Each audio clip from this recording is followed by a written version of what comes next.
we are her loyal sons. We'll get 'em on the run, boys, we got 'em on the run.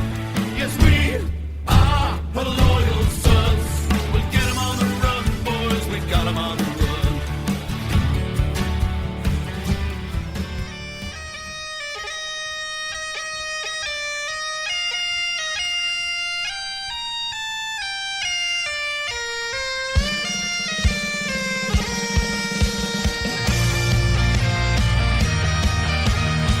Hello and welcome to another HLS podcast. I'm your host, Ryan Ritter. You can call me ND Tex, and as always, you can catch us live over here on twitch.tv/HerLoyalSons, over on just about every single podcasting medium you can think of. And of course, we are always over at our home at HerLoyalSons.com. And Shane, it's good to see you again. I'm glad you're in one piece this time around. Yeah. Last time I just kind of got hit with, as we were talking about the show, a bug set in. But this time all is well. So I'm back. We're ready to roll. I'm actually excited to get back into preseason form, if you will. Yeah, football's just around the corner. I'm really excited. We have a very special guest who I'll bring on in just a moment. Before I do, I want to be able to, I should have gotten more work done at work today than I probably should have. But Bridget Go Irish, one of our fantastic friends of everybody on ND Twitter and of the pod, I put it up now on stream. What you are seeing in podcast form, use your imagination.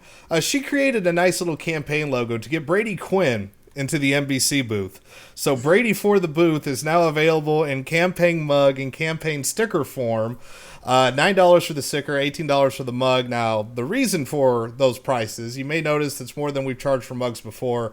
The goal here, because we're having a little fun with our friend Brady, we're doing this for charity. So the costs, or anything that is proceeds, and then we try to even it out to about $5 for every purchase. So anything that is actually a profit will go directly to Extra Life, which is the charity event I help run. I've already gotten off to a good start. 2,000 out of 6,000 is the goal. So every purchase will get about $5 thrown into that pot. So go to herloyalsons.com/store.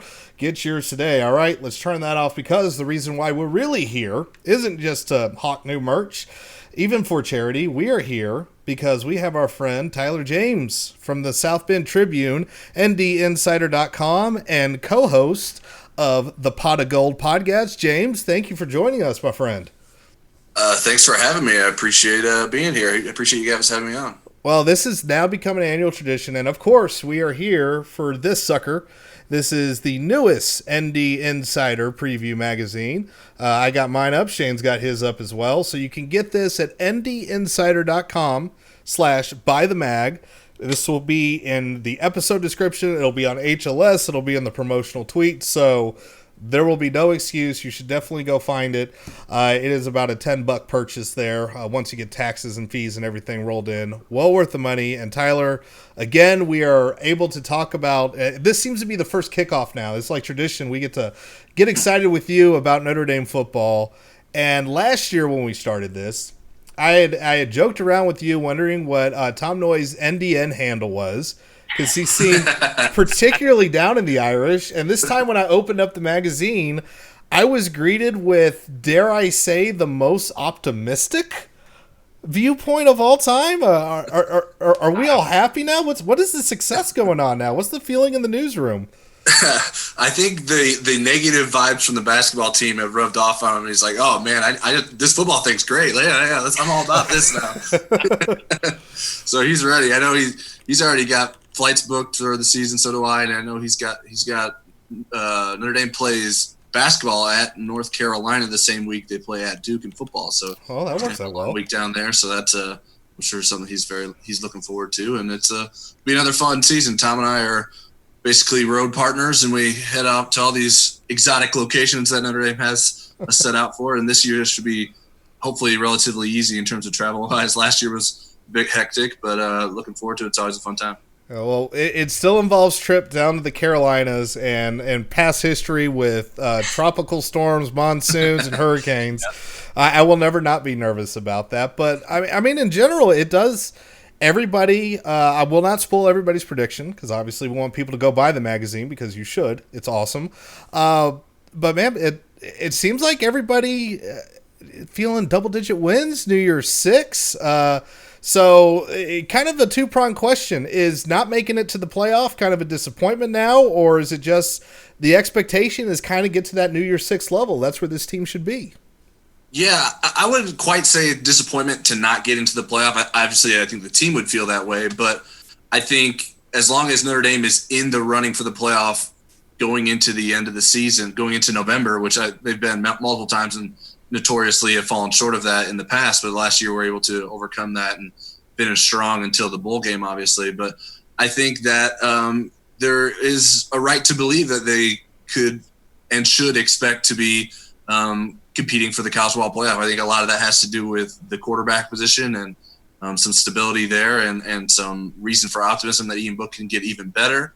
And then I think some cornerstones of the defense, when you talk about Julian Okwara, Khalid Kareem, even Troy Pride Jr. in the safety group with Jalen Elliott and Alohi Gilman, positions of normally some question marks for Notre Dame in recent years, really appear to be some strengths. So I think that's where a lot of the optimism comes from. Yeah, and so, I mean, it's also interesting to see the 20 questions of BK as well kind of had a different tone. He even admits that he changed, but the one thing, Shane in particular, did one thing stand out to you, sir? Oh, yes. It was brought to his attention. The question, I believe, was what inspired him to do the BK homeboy pose? I got to tell you, obviously I want to know a little bit further about what you guys got into about that answer, but every time I see that in print now, I was telling Ryan, I get somewhat emotional, like I just have a moment, like my stamp exists still. But it's more so fun to just hear him have to hear it and say it. So, what really went into that? I mean, I know he said it was just kind of like a moment thing, but I mean, it seems like this is the Brian Kelly of new. Well, Eric Hansen actually did that one-on-one with Brian Kelly, so I don't know exactly what was discussed, but I thought it was funny. I know Eric and I kind of compared notes before the interview and asked me for any ideas for questions, and he had already had that one ready. But maybe to squash you down a little bit, someone called it Homeboy BK recently. Tweeted that like, "Oh, you got it all wrong," but I didn't correct them, and I figured you'd be upset too. But they got the hashtag wrong. But it's quite the thing. It certainly has lived on, and I know Ryan was talking about Bridget earlier. I think she did the one with the U.S. Women's National team. Oh, yes, she did. And then she did did. their own version of it, and I think that riled plenty of people up. So I don't think that'll ever go away. That might.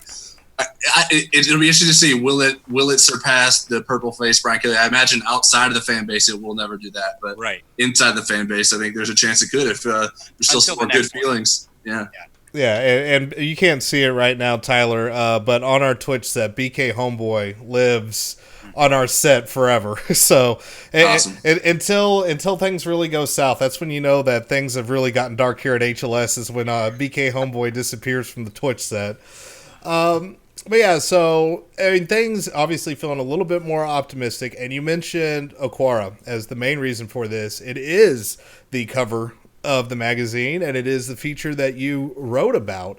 That Okwara really, this blew my mind because obviously he's shooting for the sack record. He's trying to make history at Notre Dame.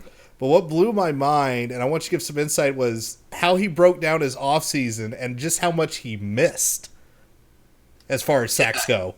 Yeah, he was really him and Mike Elston and even Khalid Kareem as well. They've gone over kind of all these different sacks that they thought they could have had last year, whether it was they got a hand on the guy and the quarterback escaped, or they didn't slow down in the right spot. And so that's something they've worked on this offseason, sort of developing some drills that maybe will help them have better anticipation when it comes to what the quarterback is trying to do to get away from them. And so they think Julian missed somewhere between 10 and 20 sacks last year that were in their mind were reasonable opportunities for him to secure sacks. So obviously that would have raised his number up quite a bit. And so that's why he has set the goal of 18 and a half sacks for this upcoming season, which is definitely a high number. Would certainly break the single season sack record of Justin Tuck, and would actually be one more sack than Jalen Ferguson of Louisiana Tech had last year, which led college football. Julian didn't go into great detail about why he picked that number. He just said it kind of sounded good and was more than last year, obviously. So That was he said he has it written on his bathroom mirror wall, and that's something he's constantly thinking about how to better. Obviously, he pressured the quarterback a lot last year, but to better finish those plays and turn those pressures into sacks. Yeah, and it's kind of insane to think that he's just, 18 and a half sounds good. I can do that. Because he said it with so much confidence. I was like, really? I was like, why'd you pick that number? He's like, that sounded good. I was like, all right. I don't remember having to push him too hard on him, like revealing that number. So it wasn't like he just made that number up for me or anything like that. But he certainly has set the bar. He said before in the spring, he's like, I want to be the best defensive end in the country, and we want to be the best defensive line in the country. But certainly having 18 and a half sacks, I think that would be a good way to make the argument that you're the best defensive end in the country. Yeah, without a doubt. So go ahead, Jay. Something to me that stood out about this story, and sorry there, Ryan. One of the things that I've actually been trying to process is I understand that number. I obviously don't necessarily understand how, but I understand that can be the goal. But this all kind of seems to build off of a framework of a guy that never really questioned where it was that he was going, regardless of where it was that he was put. So even going back into the story, the context of him and his brother coming over in 2006 and him immediately being placed in a grade lower than expected from third to second, kind of a right place, right time situation, because he then said that paid dividends down the road. The same thing can be said of even how he was recruited. He was a circumstantial, caught the eye of Mike Elston kind of guy. And yet it's never seemed to be this underdog mentality. It's always been, I am just waiting for my alpha status. It's coming. I promise you. It was very interesting to see some of these things that kind of speak to that personality. What were some of your insights that really, to you, I guess, formulate who Julian Okwara really is? Well, don't let him hear you call him Romeo. Yeah, Romeo. I already saw that. As I mentioned in the story, won't talk to me. He told me that some of the coaches, when he first got here, were calling him Romeo. I think just messing around, and he said he stopped talking to those guys once they started doing it.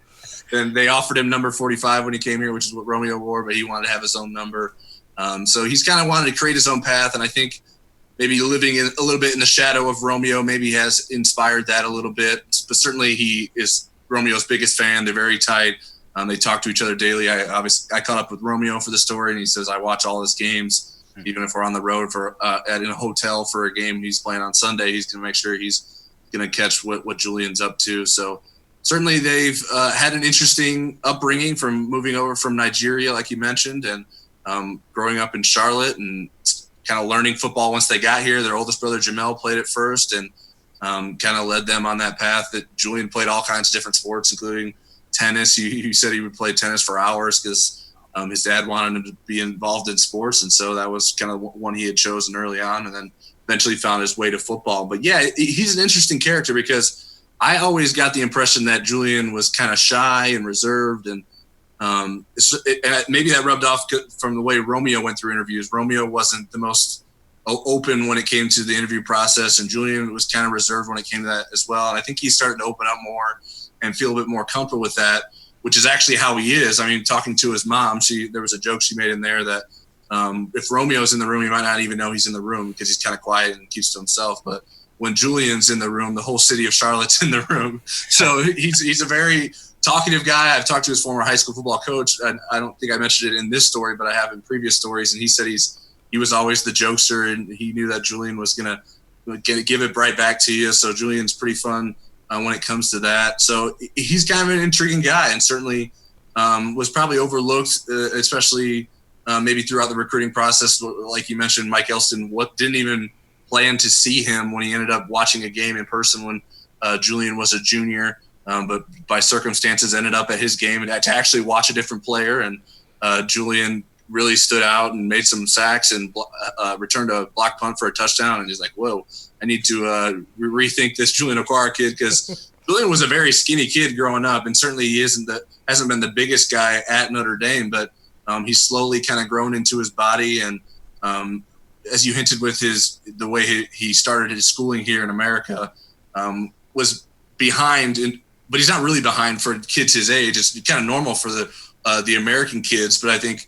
Romeo was very advanced for his age. So Romeo, probably by the time Romeo was a senior at Notre Dame, he should have been able to be here longer. Should have had a fifth year. Certainly, that's been discussed in the past, and Mike Elston believes that was a mistake, and that hurt Romeo a bit. But I think that Julian has really kind of come into his own and found this confidence that he can be the defensive end. He's not just saying that. He's not making up these goals because he believes that's what he's supposed to do by the time he's a senior, but he believes that he can be that person and lead this team, and he wants to prove it. Yeah, and it's interesting not only talking about, Julian's interesting path to get on Notre Dame's radar, but the fact that after he made the commitment, and this, I mean, you were on the recruiting beat, so this sticks in your memory some more, does not necessarily to me a recruiting dummy, but that he was close to flipping to Clemson. And I think we all kind of get used to as Notre Dame fans, well, man, why can't we get the 5 stars is always the big mantra of talking about that. But just how recruiting has changed, even within just a few years, to where, hey, this was somebody that thought about staying close to home and playing on Clemson's incredible defensive line. And now all of a sudden you look back, it's like, wow, this D-line is loaded. What a strength. Just, you used to cover this. Did it feel like, it feels to me it was a quick radical shift, or did you feel like you always kind of saw this building and coming? Yeah, I always thought that he could get there. I didn't know that it would be maybe as the peak wouldn't be as high as it potentially could be now. I think he's kind of raised his ceiling higher and higher. But it was kind of funny when you talked about the Clemson thing. I mentioned it to Mike Elston, and I was like, were you aware of that at all? He's like, not necessarily. He's like, I remember Florida State being involved, and but I think his parents and his brother kind of set him straight, in which Julian kind of said that he was kind of being a little bit selfish when he was considering Clemson, and maybe being a little immature about that. But then he realized that he came to Notre Dame, and when I told Mike Elston, I was like, I'm glad you told me that, because I'm going to give Julian a hard time because he wouldn't even played at Clemson yet. So it's kind of funny how that worked out, that last year ended with him playing against Clemson, and certainly he's expecting big things this year. And so let's now shift over to the offense a little bit, because the other article that you wrote as the big preview was on Ian Book specifically, and obviously this has been a theme in the BK era as far as when we finally get those back-to-back years where a quarterback is starting, things typically don't go well, and it's mentioned in the article as well. So how do you feel? Do you feel like the way, because you're talking about, wow, he kind of grew into the role, this is a pleasant surprise. I almost feel like, not to downplay what Book has done or how he wasn't very highly regarded as a recruit, because Mike Leach would still take him today. So obviously he's got talent. So how do you feel? Do you think we're finally going to be able to break through that glass ceiling that has seemed to be there for ND QBs?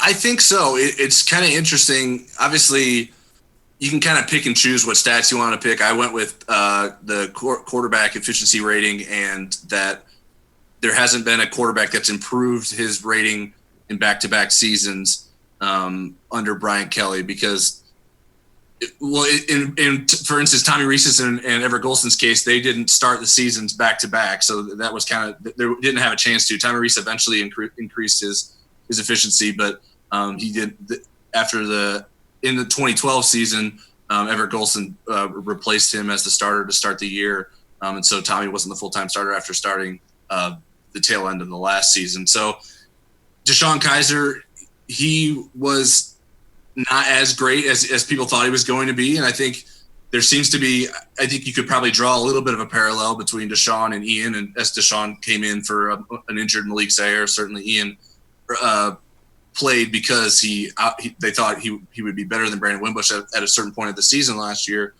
But it was really interesting to see how little they were necessarily aware of that. They didn't seem to know that there was a trend of that. Tommy Rees and Ian Book being they. And I don't know that they care too much about what's gone on in the past. They obviously they wanted Ian to get better. It's not like knowing that information was going to change whether or not they got better. But I kind of asked both those guys why they thought maybe that would be. And Tommy Rees said, well, maybe there's some complacency that could come around. And he does not see that in Ian Book at all. And he's not worried about that at all. Certainly they want to improve and they feel like they can get better.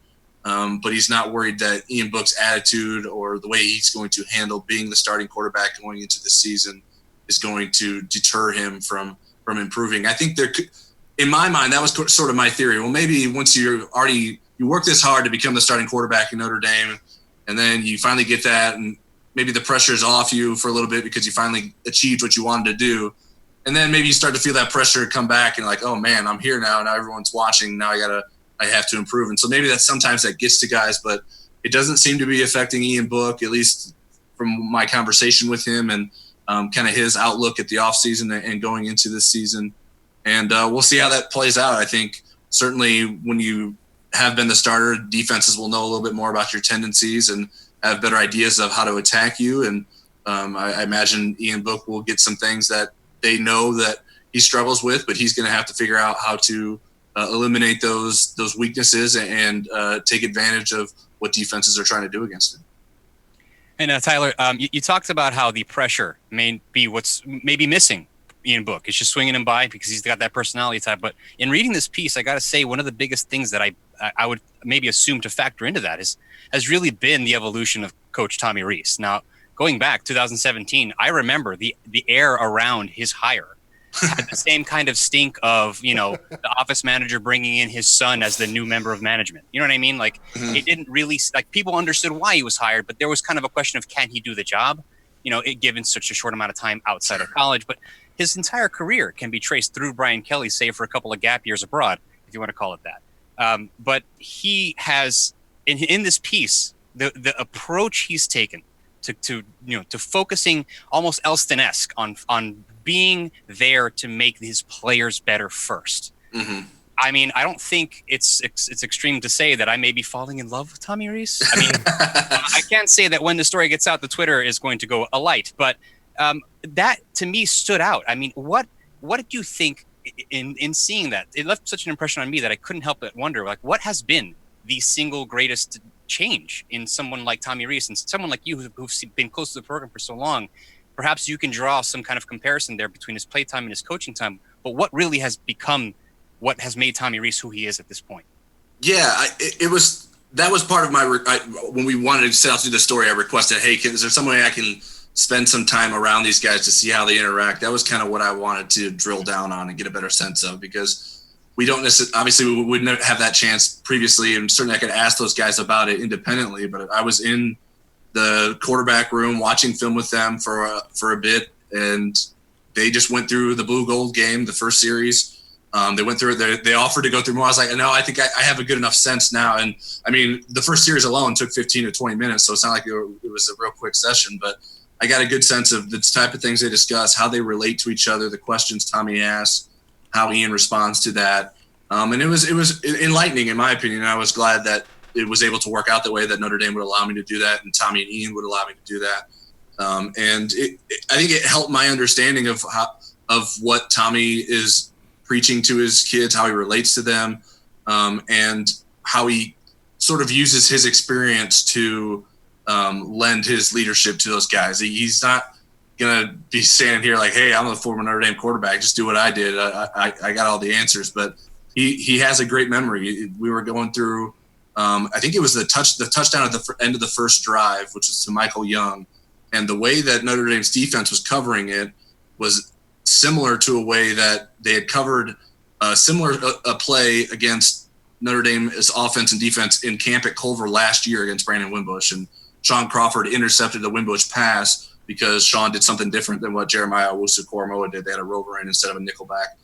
And he could recall that at a moment's notice and just be like, hey, Ian, do you remember this? And Ian was able to sort of recall that, and they could walk through different things. And even before they're going through the film, they were predicting what was going to happen on the play, because I mean, at this point I talked to them at the beginning of June. So the blue gold game was months later, or this was months later after the blue gold game. So it was kind of cool to see how those guys kind of relate in that way. And I think Tommy has really embraced it. I think he was very honest with me in the interview, which is kind of cool. The interview starts with him. He got his phone out and showed me this photo of him before the Wake Forest game.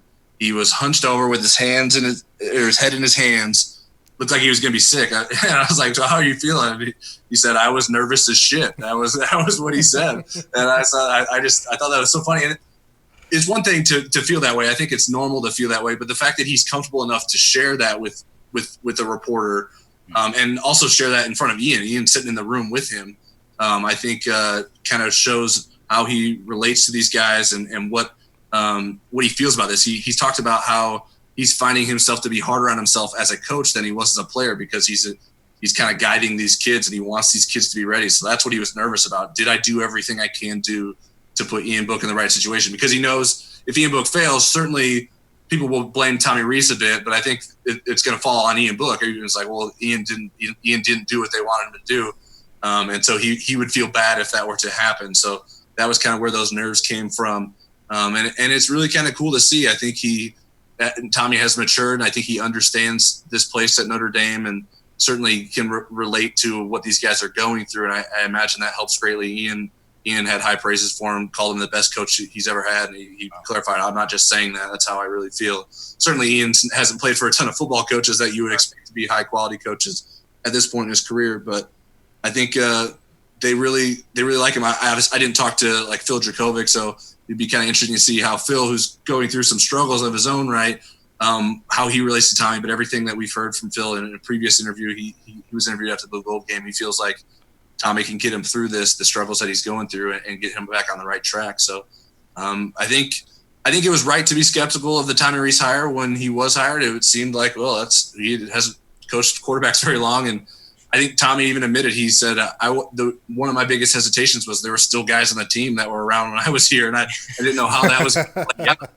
He was able to go through that, and he talked to those guys that he had played with to make sure that everything was cool. And I think he's getting comfortable in this role as a quarterback's coach, and he's really embraced what he can do to help these guys out. Yeah, one thing he also mentioned, because you talked about Phil, and I want to get to him in a second, but talking about how nervous he was for Ian Book start at Wake Forest, he was also had similar butterfly type feelings when Wimbush went out there on his senior day, because know, he knew that this was going to be his chance. This was his last shot to make the impression. Mm-hmm. And, obviously seeing how he's clearly drawing on some past experience as well as caring for the players. And we have not that far in, it's not been ancient history when Malik Zaire and Deshaun Kaiser had the quarterback, little competition, and / we're not really sure who we're going to start, divided locker room, all that kind of stuff. And while I definitely think a lot of it has to do with Wimbush and Book and the way they handled it, do you also feel that Tommy being able to draw in that past experience where he also had to handle a similar role to where I had the starting job, I lost it, now I got it again. Do you feel like that is helping that quarterback room to be able to really drive these guys into leaders? Because that's been one criticism of the BK era as well, these QBs need to lead. Do you think now we're kind of getting that with Tommy? I think so. I think he really does understand this, and he's able to relate these lessons that he's learned in a way that maybe doesn't seem corny or cheesy to the kids, or doesn't seem like he's preaching to them, but I think they can really get a grasp of what he's learned and why he's telling him these things. I think Tommy was quick to give credit to both Brandon and Ian for how they handled last season, and then they wouldn't have been able to do that without the way that they handled it. Both Brandon not getting too upset about the situation and respecting Ian and rooting for Ian, but also Ian to not be real cocky about it and say, hey, I'm the starting quarterback now, carry my playbook around and stuff like that. Ian understood that he could have been replaced just at a moment's notice too if he would have started slipping. So I think that Tommy has done a good job of that, and I think that he is able to really instill that in those guys. And there's just something about the way that he can relate to those guys, and I think the kids understand that he's gone through this. I know that's kind of a cliche thing to say, and I know anytime a former player gets hired as a coach, everyone talks about, well, he can relate to the kids, blah, blah, blah. He'll be a good recruiter. It's the same stuff every time. We've heard it with Autry Denson and Todd Light being the most other recent players to be hired as coaches here. So I think that Tommy has done a good job with it. Certainly it's a 1 year at a time process, and I don't think he's going to be complacent himself. He wants to find ways to get better. We discussed a way that they've talked about categorizing plays to make it easier on Ian to understand whether he's got a progression, whether he's got to read certain things before the snap. And they've kind of categorized those things to make it a little bit easier on Ian. And Ian was so impressed with the things that they came up with that he went back and told his high school coach about it and told him to install that with their own high school quarterback. So certainly they're excited about it. It was kind of a neat thing to kind of witness how they kind of communicate and go through everything, and the respect they have for each other. All right, well, let's talk about Phil Jurkovec, because the most popular player on the Notre Dame roster is always the backup quarterback. Maybe not as much at the start of this season, although I'm sure his blue gold performance will quickly be put out of anybody's mind should we witness some unfortunate struggles by Ian Book, but definitely not what many fans were hoping to see out of the gate. It makes it easy in the sense that it is clear there's not a quarterback competition, that Book is head and shoulders above Phil right now, but there probably is also a little bit of concern with quarterback recruiting in general, and the people that at least the fan base gets in their mind is highly touted. Right. Wimbush was going to be God. We were going to have Malik Zaire. I mean, hell, Shane, we made a video about how we believed in Zaire. So we've seen things blow up in the wrong ways here. But it seems that at least when you were writing about Phil, I know you didn't get a chance to really talk to him one-on-one, but seemed to have a little bit more this growing pains type thing. So how do you see that situation? And is it, there's two talking points coaches have, right? Oh, it's great that we have competition. It's going to drive everybody to be better. And now now he has time to learn and develop. Do we feel like we're in talking points here? Do we have concern? Or is this just something that'll smooth itself out? I think there's reason to be concerned. I don't know that there needs to be as much concern as it seems there is from the fan base that, oh man, Phil Jurkovec was overrated. There's no reason that he should be playing at any time. And can Brendan Clark beat him out this year to be the backup quarterback? I think people are getting a little bit ahead of themselves when they start discussing those kinds of things. But certainly, I sort of felt bad for Phil. He was put in a tough situation. Certainly, we had wanted to do a story on him for the magazine. And I don't believe he didn't talk all spring until after the Blue Gold game. That was going to be when he would come out. And then that just so happened to be after he had a pretty bad performance on the field and was clearly frustrated. So we're asking him all these kind of big picture questions that weren't necessarily just about the game he played in, because we kind of wanted to do a story on Phil for the magazine. And I'm sure different reporters had similar things in mind because people want to know how the backup quarterback is progressing. And he was just very blunt with his performance and disappointed, and you could tell. And I think it was kind of tough. The questioning he was receiving was like, okay, what are you going to do? How are you going to fix this? And people wanting exact answers. And I don't think in that moment he was ready to give them, but he was willing to kind of walk through and admit what he's struggled with and how he's going to get better. He feels like he can get better. He still has confidence in himself. He just needs to figure out why he's not being able to throw the ball as accurately as he wants to, get rid of the ball as soon as he needs to. Certainly there was frustration with being a guy that can run fairly well and being blown dead on a whistle and feeling like he would be able to avoid those sacks if it wasn't the Blue Gold game. But I think that it's going to be interesting to see how Phil looks in camp, if he can kind of show that he has that confidence, show that he has a command of the offense, and be prepared to be the next in line if something happens to Ian Book. I think getting back to where we started, I think there's reason to be concerned. I'm not as concerned overall, but with quarterbacks, I don't know. I'm not very confident in projecting how quarterbacks are going to perform. I thought Brandon Wimbush was going to be the greatest, so it didn't necessarily pan out that way. And I watched a lot of Brandon Wimbush film when he was in high school as I covered him as a recruit. And I watched Phil. I thought just comparing those two based on their high school film alone, I thought Brandon was better than Phil. But that doesn't. I certainly would have picked Brandon over Ian Book, and I had for most of their careers. And so Ian Book has turned out to be a good football player, and we'll see if he can continue to do that, and if Phil can get things righted and perform to those expectations that were put on him as a high school recruit. Ryan, you hit on something that, and it jumped out to me in reading this piece about Jurkovec. I couldn't help but feel that contextually, like the circumstances around, we have the favored starting quarterback and kind of a backup quarterback that did not have a great spring and has essentially fallen wayside secondary thought for most of the fans at this stage because hope is invested in the primary. It draws to me like a similar situation to Malik Zaire and Deshaun Kaiser in Malik Zaire's injury season, because Deshaun Kaiser was essentially, even in his own eyes, a non-factor. In the spring, it showed. He lacked confidence. He was very hard. He wanted to play a different sport, maybe. He wanted to play baseball. So what I'm thinking is like, what's what is different this time around? Is it expectations because of how highly touted Jurkovic is? Is it just that Deshaun Kaiser was an anomaly who rose to the occasion? What's different now? Is what the locker room is different? Like, there seems to be a similar circumstance in that if Book goes down, we have to go back up, and that's what happened to Zaire. So what's different? I think the context is one that Phil came in as more highly touted than Deshaun did. I think certainly most people would agree that Bill Jurkovic was a better high school recruit than Deshaun was, though obviously looking back, maybe people were wrong. And then secondly, I think it's the context of what's going on in college football across the country. Trevor Lawrence is able to step in and become the starter as a freshman and lead his team to a national championship. And Tua Tagovailoa is able to have success early in his career. Jake Fromm's able to have success early in his career. So I think some of those expectations come from Phil knowing what's going on in college football, the fans knowing what's going on in college football.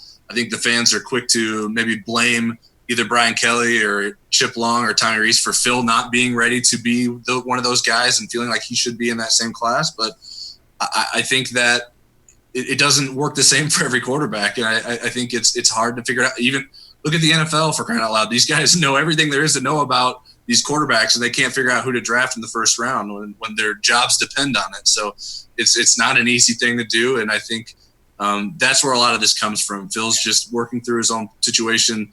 And I think he's trying to keep all the outside noise blocked out. And I know that's something Tommy's talked about. He's like, I feel kind of lucky. He kind of caught the start of some social media stuff when he was in school, but nothing near what it's like now with Twitter and Instagram and Snapchat and everything, every different way you can see what kids are going through and way you can communicate to kids. So I think that that's probably something Phil has to figure out and kind of block out and be able to kind of regain that confidence and not worry that, hey, you don't have to succeed right away to be able to become a great college quarterback and continue to live out your dream and eventually be an NFL quarterback. Some guys have to be patient and have to figure out and go through some lumps before they get there. Yeah, all right. Well, let's shift over a little bit. Let's start looking bigger picture now into the Tire offense. But first, before we do, going to take care of a little bit of podcast business. And folks, as we said before, for those of you that are going to be watching this on demand on Twitch and live, this is where we are going to insert the podcast ad here. But if you are on Twitch watching this live or on demand, make sure you give us a follow. And if you are an Amazon Prime member, you can link up your Twitch account. That is a free subscription, gives us a couple of bucks. So remember to click that little button in the corner there if you are. And we definitely appreciate your support. So, Tyler, let's talk about the offense in general. Sure. Obviously, the big talking point is that this is going to be the most explosive offense in the Brian Kelly era. Lots of talk that they didn't feel that they were completely overmatched by Clemson. Hard for me to have the same confidence having been in those stands, or regardless of the level of intoxication I was at. I still remember the Clemson defense kind of having their way with Notre Dame, and Ian Book looking like the flaws that we worried about. And I know it was a running joke between him and Tommy about the deep ball, but it looked like at least the play calling was not going deep, was not attacking Clemson vertically. However, a lot of that seems to be everything's going to be bigger and better this year. Maybe running backs have a couple question marks. Maybe there's a couple question marks on the line, but Chase Claypool's going to explode. Jafar Armstrong's going to just come into his own. And, the tight ends are just going to be, it's going to be tight end you all over again. So what is the basis? And I'm a very optimistic fan, but goodness, how is this South Bend brimming with this confidence out in the Goog right now? Yeah, I just think there's so many guys that feel like they're ready for the next step in their evolution and to be able to take the next step. And there's just not a lot of big question marks in my mind. I think certainly there are guys that haven't totally proven what they're capable of being able to be relied on from a game-to-game basis, whether it's Jafar Armstrong at running back or even Chase Claypool being the number one wide receiver, although I think many of us believe that Chase Claypool can be a very dominant receiver. He's been second fiddle before, and now he's got to take over that role that Miles Boykin was in last season. So it's going to be interesting to see. I have a lot of faith in this offense. I think that and I think a lot of that starts with Ian Book and Tommy Rees and Chip Long and knowing Ian Book's strengths and building an offense around that. And because I think they knew what he could do last year, but I think they're kind of learning through that. And I think they were doing that on the fly through the season.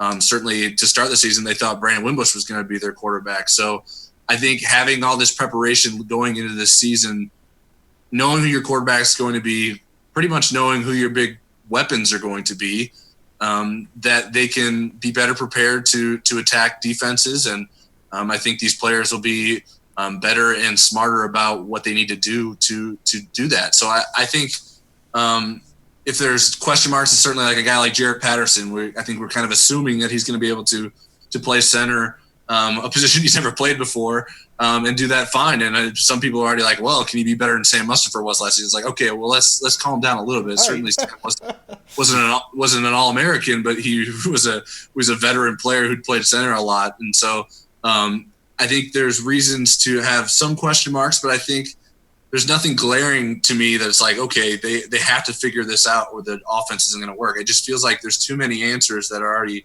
there and apparent and in place and prepared to take advantage of this opportunity that they have. And that's where a lot of the confidence comes from me. What would be your biggest, I'm kind of curious, what are your biggest concerns about the offense? The biggest concerns, at least for me personally, with the offense is one, I mentioned it, that we haven't seen the QB progression like we would want. It's more of a pass fear. Right. That being said, I got more confidence in Book, and not only Book, but the way Chip Long is calling the offense right now. It feels like there is a system, there is a stride, whereas before we were kind of wandering around trying to figure out what exactly the Irish were going to be. I think there's a clear identity. I worry about Jafar's health and a backfield that has a lot of potential, but who is actually going to step up and fill those roles. Sure. Really, more worried about, and really not a huge concern, but like you already mentioned, the offensive line. There are a few question marks. We saw Eichenberg, he was exposed against Michigan, and he's not exactly going to have an easy road, especially when you're going on the road to Michigan or Georgia. So there are some challenges in there. That's more where I see the question marks there. There are just enough little things to where I'm wondering, wait, this team didn't change that much, and we're expecting bigger and better things. I appreciate the confidence. I'm very happy about it. But I guess, James, I've just been hurt before. I would say to me, it boils down to basically the two elements of the run game, right? Like those are my concerns. Is the backfield first and foremost. Jafar Armstrong, yes, has not necessarily stayed healthy, and Tony Jones, I don't want to say like schools out on what he actually is. I think he's a consistent blocker. He's definitely been a consistent runner, but he has never been breakaway speed, game-changing back. Right. The three freshman backs obviously exist as question marks because there is no evidence of what they can do. Although Kyron Williams, I do hear a lot of good rumblings about, and in this blue gold game, I definitely could not ignore him. He stood out like a sore thumb. But it really, to me, it's the offensive line, and it's really three primary elements. Tommy Kramer and Liam Eichenberg, since joining Notre Dame in the same class, have, relatively speaking, for five-star recruits, disappointed in their tenure. They are now seniors. I believe they're both eligible for fifth years. But at this stage of their career, can they put the complete picture together? I know Eichenberg, in one of your pieces in the magazine, mentioned that he had struggled at the beginning of the season, but by the time he got to the Clemson game and realized that he could block these NFL caliber defensive ends with some degree of success, right, that he felt more confident. But that always felt like it had been missing. But then the third element of the offensive line for me is, what is the mystique of Jarrett Patterson? I feel like I've heard about this dude. Like he's some magical leprechaun that will show up and, cast rainbows and throw gold everywhere and be a badass. And it's just, I want to believe it. I have no doubt. My thing is in doubt. It's just where was that coming from? What's the evidence to support that? Yeah, with Patterson, it's interesting to me, and I think it's a smart choice that they really have sold this. They sold Jarrett. Hey, this is yours. We hadn't even seen Jarrett Patterson play center yet, and they started spring with, okay, Jarrett Patterson's going to be our starting center. This is what we want to do, and so they had a lot of confidence in him, and I believe that they wouldn't have done that if they didn't have the confidence in him. But I think it's allowed him to grow confidence, to gain some chemistry with the guys around him. And so I think that will pay off for them going into the season, having had him from the beginning of spring until the end of camp, being prepared to be the starter at center. And I'm curious to see how it plays out, but it seems like it's the right move. Certainly, I don't know that I would say I've seen a ton of things that say, okay, he's going to be awesome, don't worry about it. I'd like to see that in games rather than on the practice field. And then with Liam Eichenberg, I am more confident in him than I think a lot of people are. I think he was just thrown in such a tough situation to make your first start against Michigan and have Chase Winovich and Rashawn Gary coming at you. That's just not easy to handle.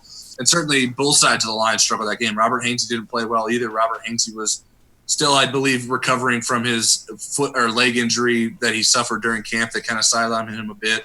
And so the season just got off to a bad start for those guys. And it sort of lingered on throughout the next couple of games against what you would believe to be inferior opponents. But I think those defenses were kind of picking on those guys to make sure, hey, if you couldn't block those guys, let's see what you can do against us. And I think they kind of got thrown through the ringer there. And I think they've grown and become better for it. I think Liam is a guy that needs to play with confidence. He's such a big guy.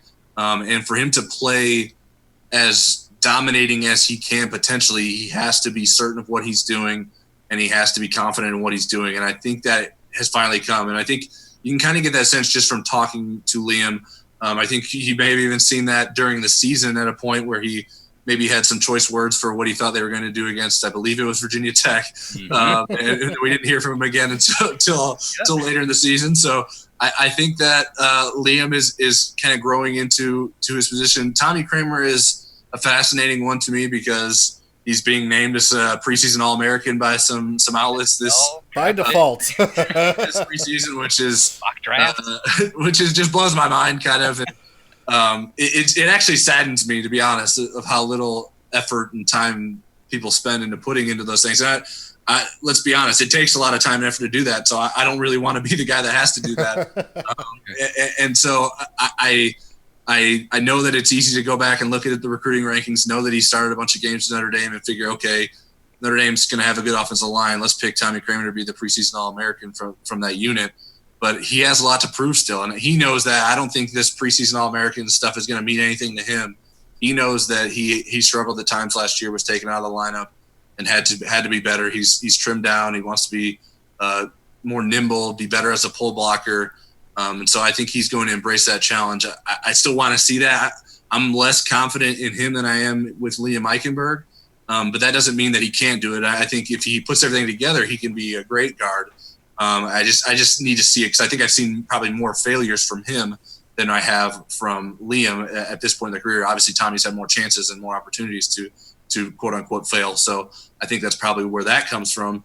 And then what was the first thing you the running backs, essentially? Yeah, the running backs. I that's understandable to me. I think you're always going to wonder if guys are going to be healthy and be able to hold up to that. Certainly Notre Dame has dealt with that, even with the running backs that have been good with Dexter Williams and Josh Adams. Those guys have gone through injury issues and succeeded and failed at times because of that. So Jafar just seems to be such a great athlete, and Brian Kelly, almost every time he talks about how he works and runs harder than anyone he's ever been around. You never have to worry about, you have to kind of slow Jafar down because he's maybe wearing himself out more than he needs to. And so I think he's going to be able to do that. I think Tony Jones is a little underrated. I'm not going to go out and say like he would be great as the starting running back, but I think he can do most things at a slightly above average level. He's not a bad running back. No. I mean, he can get the job done in certain areas, and Notre Dame knows what his strengths are and will rely on him for those things. And I think those young guys are interesting. I think Kyron Williams can do some interesting things. I thought Jameer Smith flashed towards the end of spring football. So both of those guys, and maybe Sebo Flemister can get in the mix as well. I think they have options there. Certainly they have to prove it, but I think the running back position is weird to me. I think just because we see so many guys go in and out, and I think guys don't have to be proven to have big seasons going into the season. I think that's one of the positions I'm like, okay, they have the athletes there, they'll get the job done. So maybe I'm being a little being a little too optimistic there, but I think that's kind of where that comes from in my mind. Hey, I'm all about the optimism, and I'm also loving that our conversation at this point last year was not like this, where we're focusing on how are we going to handle the Michigans and the Georgias on the road, as opposed to are we really going to put anything resembling a RPO offense together? So there's been great progress, and even to kind of give a little bit of spoilers somewhat into how you rank the scores and the opponents, there were a lot bigger numbers than I've seen in the magazine as far as the final scores. To be fair, it's my first year doing the score predictions. I took over that. Mike Burrell did them last year, and so this is the first year I did those, and so I'm not afraid to put up those high numbers. I think you probably noticed the Bowling Green one was pretty high. Yep. Yeah, they should be high when you're facing a defense that was formerly ravished by VVG and one that is about to be ravished by VVG. Oh.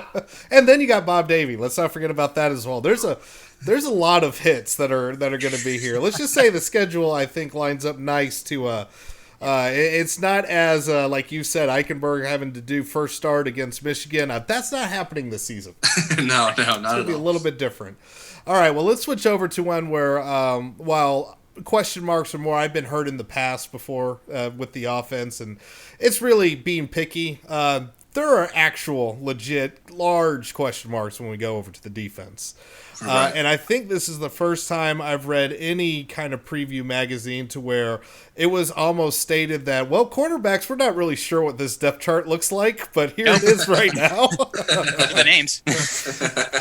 I mean, the good news is that Notre Dame is trying a lot of different things, and they have the talent to try a lot of different things, which is the reason for said question marks. But let's go ahead and start there in the secondary, because we talked about the defensive line. That is the strength. We actually, what a difference a year makes, feel great about the safeties, and they seem entrenched. But now it's trying to figure out what in the world are we going to do at cornerback. Is Sean Crawford going to be healthy enough for nickel? Do we slide Houston Griffith in there? Troy Pride seems to be the no-doubt corner, but he didn't do well in the field. Let's put him in the boundary. Do you think this is going to be the major storyline in fall camp, is trying to figure out who the heck is going to go where? Yeah, I think the major storyline is going to be linebacker. Linebacker. There's even less answers there. But cornerback is going to be fascinating to watch because it's almost like they've switched up their philosophy in some ways. And Troy Pride Jr. had been a field cornerback, and I don't think they're moving him because they think he wasn't good there. I think they're moving him because they think that the best receivers that they will face most consistently in the toughest coverages that a cornerback will be asked to make will be those boundary receivers. So that's why they're experimenting with putting Troy Pride there. Let's say the opponent's best receiver plays to the wide side of the field, then I imagine they'd probably play Troy Pride at that to the field side that game. But it'll be interesting to see how that plays out. I think it maybe says more about how they feel about maybe Tariq Bracy versus Houston Griffith, because I think we all thought Houston Griffith would be that boundary cornerback, and he was given that opportunity throughout most of spring. But maybe they think Tariq Bracy is a better option at field cornerback than Houston Griffith was at boundary cornerback. So move things around and put Troy Pride at boundary, and maybe that gives Tariq Bracy a better chance because Tariq Bracy's not going to play boundary receiver. He's too skinny and too slight to do that. And Troy Pride wants to embrace whatever challenges they throw at him. He had to cover Chase Claypool a lot during spring football, and I'm sure we'll be asked to do that a lot in preseason camp here. So it's fascinating to see how that's going to play out. I think there's a lot of different guys there were certainly question marks in terms of health. You mentioned Sean Crawford, Dante Vaughn. He was out in the spring with an injury, and certainly his worst moment as a college football player came in the last game of last season. I'm sure he has a chip on his shoulder and wants to prove that that's not who he is. And it'll be interesting to see what kind of opportunities he gets to do that. And I think if they are really confident about where Dante Vaughn is, then maybe they wouldn't move Troy Pride because Dante Vaughn would be a more natural boundary corner. So there are plenty of question marks there of how things are going to sort out, but I think they have capable bodies there, sort of like what I said with the running backs. I think there's capable athletes there. They just have to figure out the right combination and how to make things work there. Houston Griffith is interesting to me because I always thought that he would be a better college safety than as cornerback, but Notre Dame was pretty convinced that cornerback would be his spot. They put him at nickelback last year, which I think is even harder than playing regular cornerback, especially for a freshman. So will he play some nickelback this season? I don't know. Is he a safety long term? I'm not really sure how that's all going to play out. And certainly how Houston performs this season will have a lot to say about his future with his position fit. So it's going to be interesting to see how that all plays out. And I don't know that we're going to get a lot of answers with that. Maybe until the games start coming. I think that's kind of how it's going to be. I think with most of the defense, at least the question marks on defense, where it's going to be kind of work in progress going into the season and seeing what sticks. So the actual then big story. Right? Hey, I like big depth chart questions. To me, I mean, I speak to everyone, and I listen to all myriad of podcasts across the Notre Dame Football Network. It's linebacker. It's the linebacker question to me is just, I understand the least about that, and it seems like even you guys who cover the beat agree the least about it. The only name I think I hear consistently is Jeremiah Usu-Koromoa. And at this stage, you'd expect to be hearing names like Shane Simon. You would expect to be consistently hearing about Asmar Bilal improving. And yet I hear, Bo Bauer, Jack Kaiser. Like, it's just there's this rotation of prognostication, which to me is even more alarming than the fact that there is no official depth chart, because even we can't figure out what we would like to see. So what's going on at linebacker? What is your best understanding of the situation?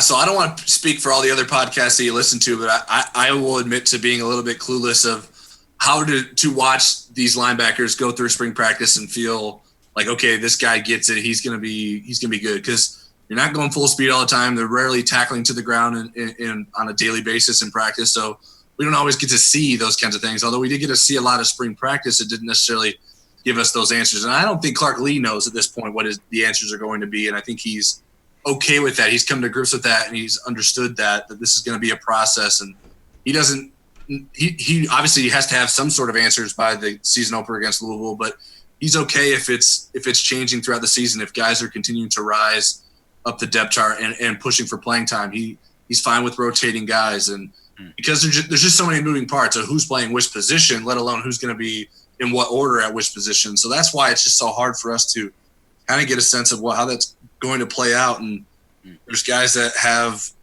experience like Asmar Bilal, but he's playing Mike linebacker. He doesn't have experience playing Mike linebacker. Right.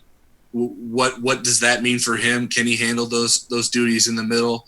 I guess overall, I like the athleticism of the position. I think they have guys there that will be able to cover some ground.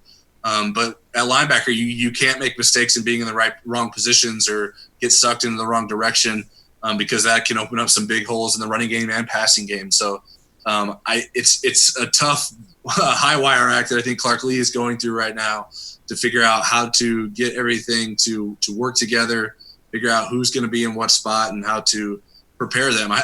Clark Lee is probably the guy that impresses me the most on the entire coaching staff. When you just talk to him, I feel like I learn something from him every single time we interview him.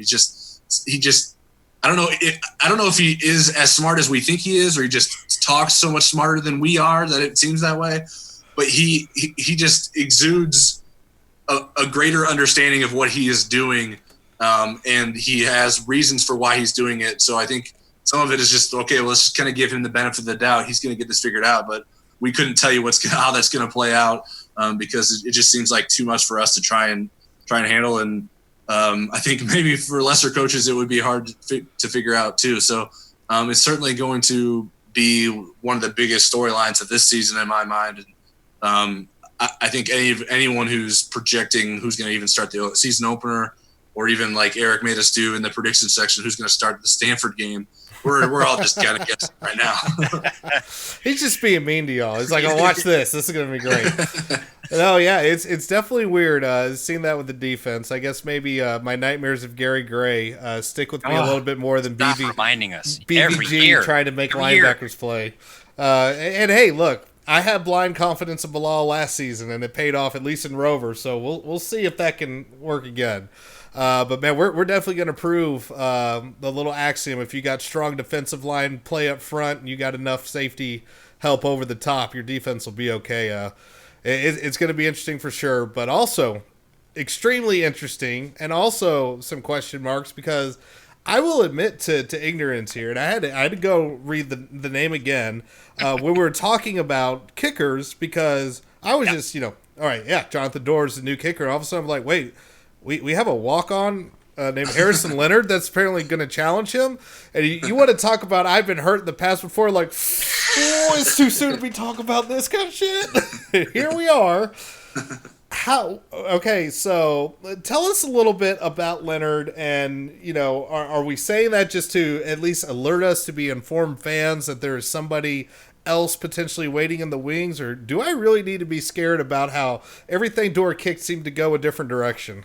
I think there's reason for concern with Jonathan Dorr.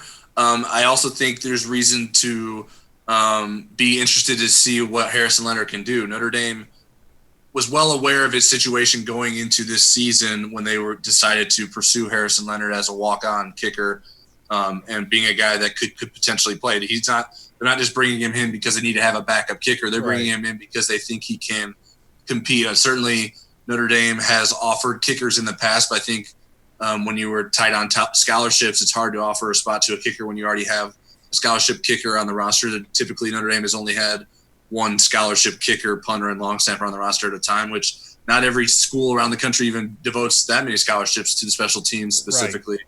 So Notre Dame has at least done that. And so it's a little bit of a gamble to see if Harrison Leonard could be that guy, with Jonathan Dorr can be that guy. I just think Jonathan Dorr hasn't given Notre Dame's coaching staff enough confidence going into this season that they felt like they could go into this year without a guy that could compete with him. So that's why we're interested to see what Harrison Leonard could do. Certainly, Jonathan Dorr has had his own struggles with doing kickoffs accurately. So I think it's natural to wonder how he's going to handle kicking field goal duties. So it's going to be – to me, linebacker and the kicking game are the two biggest question marks. And I think it even extends to punter with James Bramblett. He didn't have the very few opportunities that we saw in the spring. He wasn't wowing us with his ability to kick it deep consistently. So it's not the Bama kicking I expect, Paul. Yeah, it wasn't the same. Certainly Tyler Newsome had his inconsistencies, but Tyler Newsome, when he got a hold of it, you knew it and you could hear it. And we didn't see that from Jay as a freshman. And maybe that's just him kind of working through this, being a freshman and figuring out how he fits in. But they're going to rely on him. They're planning for him to be the starting punter. I think it's less certain how the kicking roles will play out with kickoffs and field goals, but I would say it's Jonathan Dorr's job to lose, but I would also say he's not standing on very, very firm ground. I think he's got to go out and prove that he can be consistent in practice, and I think they're going to probably add more live field goal kicking opportunities to practice. We saw more spring practice this past spring than we have in the past, and there were, I would say, probably just the majority of the practices we were able to see, they did some sort of field goal action during, and they always spend time for at least one special team or even two different special teams in a practice. But a lot of times they would start practice after they'd go through their tempo stuff and get warmed up. They'd go out there and have Jonathan Dorr kick some kickoffs. So Harrison Leonard would get thrown in there, and we'll see who the better guy is. I know special teams is a place where oftentimes freshmen get to shine, right? Especially at the beginning of their careers. I know lately, though, in the past few years, Brian Kelly has implemented the ethos of also including, skill, experience, position players in their special teams coverage. All we need to look for is Chase Claypool destroying everybody on every special teams play to see an example of that. But who then would you say are some of the freshmen who you most anticipate getting an opportunity to shine, either that be on special teams or even in starting positions? Yeah, I think we have to start with Kyle Hamilton, just because he could be a guy that can get on the field. He's a 5-star safety. They're going to figure out to see what kind of role he can play on the defense if he can play as a freshman. But at the very least, I would expect him to be on some coverage units. He's a pretty impressive athlete, and so he's going to get an opportunity to do that. I always like looking at different linebackers to see if they can get on coverage units. I think of Bo Bauer in the past of being a guy that was able to do that. I like Asita Ekwonu a lot long-term as a linebacker, and I think he's pretty physically mature. If you've paid any close attention to some of the preseason workout photos that they put online, you'll catch every once in a while Asita just looking very, very ripped and jacked, and he's an impressive-looking kid. I think also there's guys like maybe Litchfield Adjavon as well as a safety being able to come in and do some of those things. I think returners, I feel like they're probably going to lean on more the experienced guys. Obviously, Chris Fink, I would imagine, remains as the punt returner. Maybe Lawrence Keys gets in the mix at both punt returns and kick returns. I'd be interested to see that. So I think those are kind of the guys. I don't know that Cam Hart or Kendall Abdurrahman can get in the mix at some coverage units or some return units. I think Kyron Williams would be an interesting guy if you put him back on kickoff returns to maybe get him the ball sometimes. They put Seabaugh Flemister back there at times last year, so they weren't afraid to put a freshman running back to do that. So J.D. Bertrand, Maris Lufau, those guys would certainly like to get down the field and hit somebody. So those would be kind of the guys I would look at in terms of special teams that could find a way to impact. But there's guys. It's hard to find a lot of freshmen that are like, okay, these guys are going to play right away because there is a lot of experience on this team, and some of the better recruits that they have are coming in at positions where they have guys that don't necessarily need starters or guys that need to play a lot. Especially if you look at defensive end, they're 3 deep at both defensive ends essentially. So even if Isaiah Foskey's and Nana Osafa-Mensah are very good recruits, it's not going to be easy for those guys to get on the field. And certainly it's kind of the same with Kyle Hamilton with Jalen Elliott and Alohi Gilman ahead of him. Certainly it would be hard to imagine him getting a starting role, but can he work in to spell those guys a little bit, give them a little bit of a break because they were on the field pretty much throughout the entire season last year because the depth was thin there. And I think it still is thin, but Kyle Hamilton can do something to change that. I am intrigued by DJ Brown, his move from cornerback to safety this spring. I think he could be a good safety long term. And certainly anytime you talk about safeties, people are going to wonder about Derek Allen. And he's a guy that we just have to see him prove it. We haven't seen that yet. And he came in with some high expectations as a 4-star safety. And he's going to have opportunities to work his way into the 2 deep. But he's going to have to do that and prove it before everyone's willing to concede that he's in a position to do that. All right, and mentioning freshmen, we're going to close out, and it's going to be hard to do this, but before we close out, this is, again, a nice little reminder. ND Insider, go ahead, ndinsider.com, buy the mag. It's in chat right now. It'll be on the podcast description. It'll be in the episode, ndinsider.com/buy the mag. Make sure you go grab it today. It's my favorite section every single year without fail, and Rake Samala did a good job highlighting some of these too. The questions that you give to the freshmen, which now makes me feel incredibly old because as I'm reading through them, who are these people? Yeah. it's not just this year. It wasn't just that. It was now looking that everybody was born 2000 or later. Oh, sure, yeah. Like, oh, great. I was like, Mitchell Adjavon, he looks my age. Yeah. There's something. He just looks straight up like they're 30-year-olds too. But now we have done this so many different times, Tyler, that we have asked you every single question that you asked the freshmen. Oh, geez. Oh, man. Yeah, we have now done this enough times. So we still got to have a little fun with you before we let go. So I'm going to pick at the scab that, or the wound that got opened in the last Pot of Go podcast with my fellow Texan, Carter Carls. Y'all got a question about fast food joints. Go ahead, claim him. I will claim him. Because he gave a proper burial to Five Guys. Yeah, I don't know about that one. Yeah, and y'all, we were real close to losing Tyler as a podcast guest because of that conversation. But no, you seem to be very angry. I guess you're really you're a Five Guys guy? I am a Five Guys guy. I don't understand the criticism. I certainly the price point is a little bit higher, but you're talking about 2 patties. First of all, if you want to get a regular cheeseburger, unless specified, you're getting 2. That's right. So we're going in there. We're bringing the meats. The French fries are better than both places. I knew what Carter's opinion is going to be because he's Whataburger, even though it's Whataburger till he dies, but. I've had them all. I've been lucky enough to travel around, and certainly anyone can tell that I put a few cheeseburgers away in my time. But I think that it's not quite the same.